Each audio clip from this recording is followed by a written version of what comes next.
এই কুরবানির পেছনে লুকিয়ে আছে এক মহান ইতিহাস।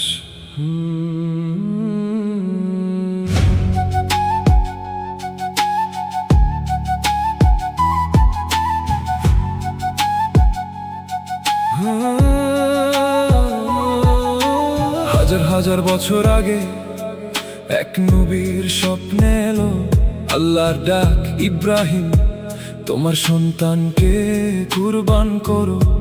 চোখের পানি ধরে রেখে হৃদয় কাঁপিয়ে বললেন, ইয়া আল্লাহ আমি প্রস্তুত, তোমার হুকুম মেনে চলবো।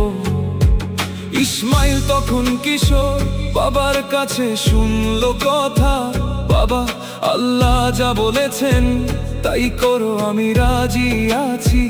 কোনো কান্না নেই, কোনো ভয় নেই, শুধু আল্লাহর প্রতি ভালোবাসা। পিতা পুত্র দুজনেই দাঁড়ালেন আল্লাহর সামনে মাথা নত করে। এই কুরবানি শুধু গরু ছাগল নয়, এই কুরবানি আত্মত্যাগের নাম।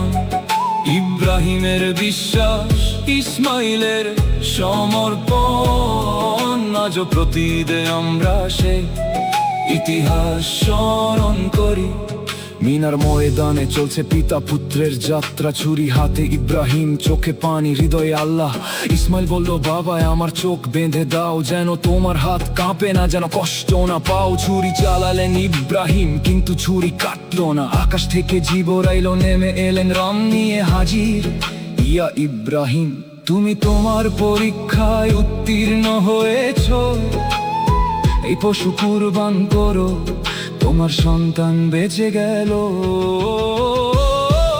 এই কুরবানি শুধু গরু ছাগল নয়, এই কুরবানি আত্মত্যাগের নাম। আল্লাহর রাস্তায় যা কিছু প্রিয় তাই দিতে শেখো, সেই শিক্ষা নিয়ে আমরা প্রতি বছর ঈদ উদযাপন করি। আজও যখন ছুরি চলে, রক্ত প্রবাহিত হয়, মনে পড়ে সেই দিনের কথা যখন ইব্রাহিম দাঁড়িয়েছিলেন। আমাদের ধন সম্পদ, আমাদের ভালোবাসা, আমাদের অহংকার, সবকিছুর উপরে আল্লাহকে রাখতে শেখাই।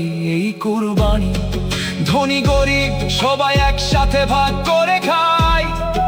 এই ঈদের আনন্দে লুকিয়ে আছে সেই প্রাচীন শিক্ষা, তোমার যা প্রিয় তা আল্লাহর রাস্তায় দাও।